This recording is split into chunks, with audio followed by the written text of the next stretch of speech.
Okay. You look good. There's always new technology. You're not bad. I think we're live, friends. I think it's working. I never really know, so we're just gonna go with it. But welcome to our virtual coffee club. I'm really excited for our fun Friday guests today. We have Deyell and Andrew Schultz from the QR77 morning show. Hi guys. Hi, thanks for having us. It's like probably almost nap time for you guys. It's past nap time. Yeah, leaving morning radio. I don't miss waking up at 3 o'clock in the morning. That's the only thing I don't miss though. How long have you been out of mornings now? Almost 3 years. Oh, here's the question. When you get out of that morning routine, how long does it take you to feel normal? Like how many years or months did it take for you? Well, I feel like because we're radio people, we're never really normal, but I feel like even the first few days, I would say it took probably 6 months for your body to adjust back to being in that daytime again. And then now it's weird. I feel like I'm switching. I don't know if it's the whole being at home COVID thing or if it's just like, but now I'm like switching where all of a sudden, because I was normally like you guys probably, like you get really creative and you have your energy spurts in the morning. Now mine are coming really late at night. And I've never been a night owl before, but I'm staying up to these god awful hours of the morning. I'm like, who does this? It's so crazy. Yeah, that's not something that we do ever. Even on the weekend. No, thank you. No. I know. People are like, let's go camping. Like Friday night at 7:30, you're like, yep. Absolutely. I get it, 100%. And then you switch and I'm like, hey, it's 2 a.m. Who's still up? Like, what happened? I don't know what happened to me. So be careful. Okay. Good advice. Thank you. If you ever leave, hopefully you won't have to worry about that. Or they ever tell us to leave. Yeah. One or the other. It is radio after all. Yeah, you really never know. But I was curious, and one of our Fun Friday guests a bit ago was Darryl Jams, and so I was chatting with him a little bit about what the difference is like in a media industry during a pandemic, and now we have this really strong Black Lives Matter movement. Like there's some pretty big things going on that sort of shift what you guys do on a daily basis. And so I was chatting with him about kind of how strange that is. And even for our lovely sports broadcasters of the world who get to go to work and talk about nothing every day, like how has that change been for you guys? Just being all of a sudden you're a voice during a really weird time. Well, if I'll start. Yeah, okay. Go for it. To me, it's the material comes to you. Obviously, we just have to reflect exactly what's happening and as concisely as possible because, I guess as focused because there's so much information. So for me, it was a case of, okay, we're going to talk, we didn't know back then that we'd be talking about basically the same material for the most part. Obviously, the Black Lives Matter has been in the past week or 10 days that we've been covering that, a very important piece of Calgarians and across the world, our lives. But more than anything, for me, it was how does this affect Calgarians the most? Because we can give you numbers and facts and figures, but the impact it will have for you and your family and neighbors, and trying to find that nugget and that angle has been the only real challenge because the material was coming to us. Mm-hmm. It's quite amazing that you can talk for us 4 hours, Monday to Friday, each day, and have so many things to cover. People had so many questions right from the start. So, right away we had a infectious disease specialist on. Once a week, we do a half-hour segment with them where people could text us in their questions and we could ask on their behalf because there were so many of them.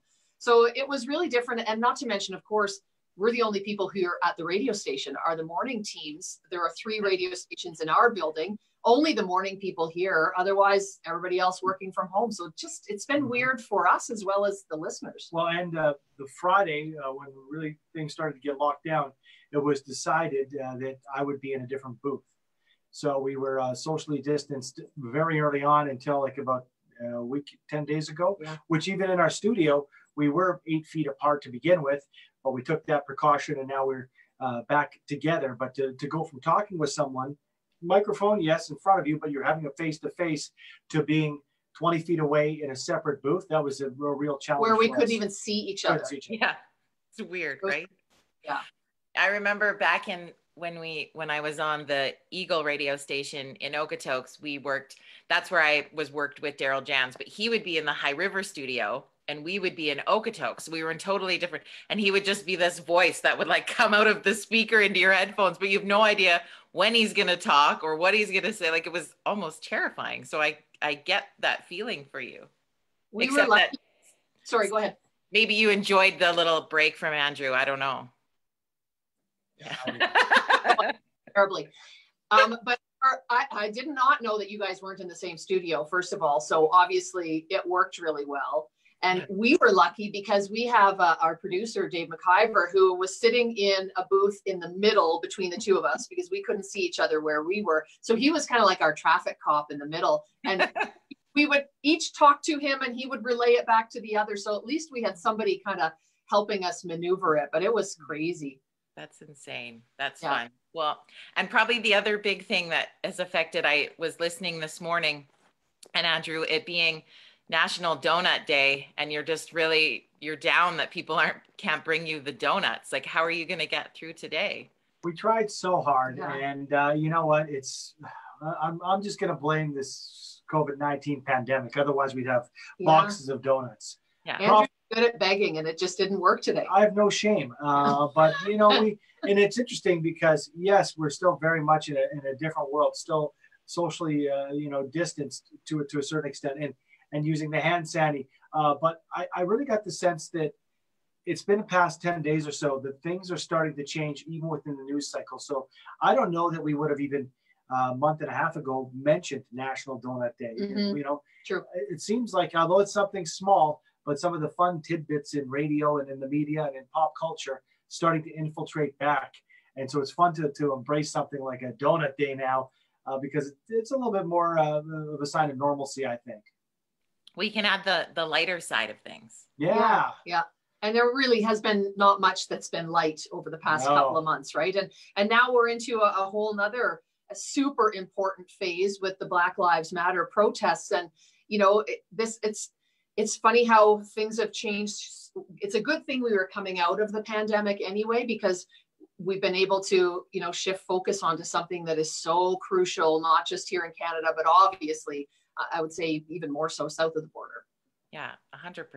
It's just, and I think even in your format, because you're a news radio station and you're a talk station, like it's delivering constant information. So I've always been curious. I think because with things being so heavy, do you find you're doing things, and each of you can answer that if you feel inclined, of like, how do you decompress from that, going home to your kids and your families, and what makes that normal? Because like 4 hours of intense information, like that's a lot. And I don't know if people think about that for those who are delivering us that information, because you got to let go of that a little bit too. Yeah, it does. It's heavy for sure. And it weighs on your heart. It weighs on your head. And then we have a text line too. So people are free and able to say whatever they want to say to us. So, most times it's good, not all the time by any means. So all of that kind of combined, radio people have fairly dark sense of humor for the most part. So we get off the air, joke around a little bit. But for me to go home, it was really important because I do have, my kids are 10 and 13 to leave it at the door and not take it home and not let that kind of take over every conversation I had with my wife and my kids and my family at home, because I didn't want that to be part of this. I wanted them to be very separate. Yeah. Well, and with family, you mentioned family obviously grounds you and is a great distraction in that when I get home, for example, and I know that with keeping the kids busy, the school, and just having conversations with them, maybe not even so dark, because to a certain extent they know what's happening, but not in depth like with what we're doing every day. For me, when I get home, I have two small kids under the age of 3, and I have teens. So I am on like almost 2 jobs when I get home. I've been leaving early during the pandemic because my wife is working from home. So my second job is being in charge of 4 kids as soon as I walk through that door. So there's no time but to break up the fights among the kids, take one to the trampoline, get them a snack, see who's doing school or not. It's just, there's no time for anything else but family in, but it takes your mind off of everything. Yeah. I can't believe you have 4 kids. I know. Isn't it crazy? And, Totally crazy. and I'm only 30. So, I mean, it's... Wonders never cease. Yeah, Yeah. wonders never cease. Now, Andrew, are you a motorbike guy? No, not me. Oh, why cool. did I think that? Roger Roads. I'm not cool at all like that. He's got a skateboard though, I think, That's don't right. you? Hey, Yeah. I don't know why. I don't know why I thought you had a motorbike, but anyway. I'm kind of a bad. I can see He really is. Yeah, that's He actually wears chaps. That's probably why you thought that. Saturday night. That's maybe I saw that picture and was like, right. Yeah. Okay. Well, don't ride a motorcycle, but I have a suggestion for you, for your love of donuts and maybe a need to escape to help with your mental health is there is a place in Black Diamond that is famous for their donuts. Now, I haven't tried them myself yet, but every weekend, all I see on Facebook is all these pictures of people and they go to, I think it's called, now the name of the place is going to go out of my head. He knows. I bet he knows. Whereas I don't know the name. Me and my family were there 6 weeks ago on a Saturday. Yeah. My wife pre-order. You pre-order and you get a confirmation code and you go and you have to walk in and socially distance, give the confirmation code, and they give you the donuts, and they are fantastic. Are they? It's right just south of the Black Diamond Hotel in a little tiny shop. Yes. Yeah. Somebody watching will post the name. I'm positive because I know one of the people watching goes there because I see the pictures on her Facebook every weekend. But it's like West something or so whoever watching post the name. I don't know the name of it because my wife and her friends discovered this gem, and it was great. Hold the family up just to get donuts. Kids are really, we're driving to Black Diamond for donuts. Yeah, really, we are. But they also do. They have different. It's a marvelous bakery, and in fact, on the Saturdays and Sundays, they flip back and forth where they'll give you like you can get a chicken dinner to go. So it's really making a go, and it looks like an old school bakery. I know Black Diamond well because my grandfather in the 70s and 80s owned Marshall Wells Hardware on Main Street on Black Diamond. Wow! And so I love it on down there. It's a blast. If you want to know like food or obscure kind of bar or place in any town across North America, he's the man to talk to before you actually travel. Okay. Like you could have had those cool shows before the other people did on the Food Network. Yeah, they stole his ideas. Yeah, obviously. but I don't have that Guy Fieri hair like with the spikes, and he's too cool. That might not be a bad idea this weekend. I feel like you're cooler than the You Gotta Eat Here guy, though. Now, is that the comedian with the glasses? Yeah. Yeah. John. Yeah. John something. Yeah, he's really, I've met him before in doing television segments. Really nice guy. He's a stand-up by trade. Best job ever. Like I think we have cool jobs in radio, but I think he's got the best job in the world. Just travel around and eat stuff. Yeah. Either that or go in and experience a spa in every city in every country. Yeah, you can have the food gig. I'm going to go for the spa gig next time we get fired from radio. Okay. Well, if you forget, call me and I'll remind you what your dreams were. I will be your dream associate. Yeah. I love it. Maybe that'll be my next job. I'm a dream associate. Like a life coach. Yeah. Dream consultant. Yeah. Why not? Everybody and their dog's a life coach now. Like, right? Nobody's a dream consultant, Jody. No. Nobody. There's something there because I mean, and most people who I feel like are claimed life coaches now are self-taught and have like the most craziest life. So I'm not really sure where they're getting their credentials, but it's interesting. Like keeps you on your toes. Not just like what a best friend should be doing, or the friend from you've known since high school or junior high should be the life coach in the sense that you just pick up the phone and dump on them and then they tell you to straighten things out. Isn't that like what or they hang up on you? Or hang up on you. Yeah. Either or. I don't know. Yeah. Dream. You know what my life coach is? Gin. Gin is yeah. Bombay is my best friend. Yeah. I get it. 100%. So one of the things we've been chatting about in our virtual coffee club over the last, 3 months now, is we've been talking lots about things that are cool that are happening in communities, and using the platform of social media, it's a really great blessing that you get. I mean, you guys probably get this too because you stream all over the world, is you get people tuning in from outside of the region where you are. And so we've been talking a lot about people who are doing cool things in the community. And you guys have just launched I don't know if it's a contest or what you're doing, but it's your city champions or something. And I wanted to connect on that because it sounds really cool. It's fun. It's pretty neat. Yeah, it's called Community Champions. And although it's under our contest tab, and there will be one prize winner at the end of a 12-week period, everybody, and it sounds so cliche and sappy, but everybody is a winner, because these stories that are submitted by, you know, neighbors and family members and coworkers of somebody that they have really seen make a difference during pandemic, we have them come on and say why Jody should be nominated, the great works you've done, or whatever it might be in your community or on your street. We hear the story, and then we put them in the draw at the end. But they can win a $350 gift card from Calgary Co-op. But you know what? Bigger than that, I'm just loving the stories that we're hearing every 3 times a week. We share the stories. It's pretty neat because it's not the person that's being nominated, it's the nominator who's sharing the story. So you really get a true sense of the person who's doing something, you know, going above and beyond right here in our community, from something small to something big. I mean, we've had great stories. We had a 76-year-old who's still volunteering and working at the drop-in center, has been for 20 some years. And that was his sister who nominated him. So that was kind of fun. Just great stories all along. Yeah, one gentleman nominated his wife, and he said, you know what?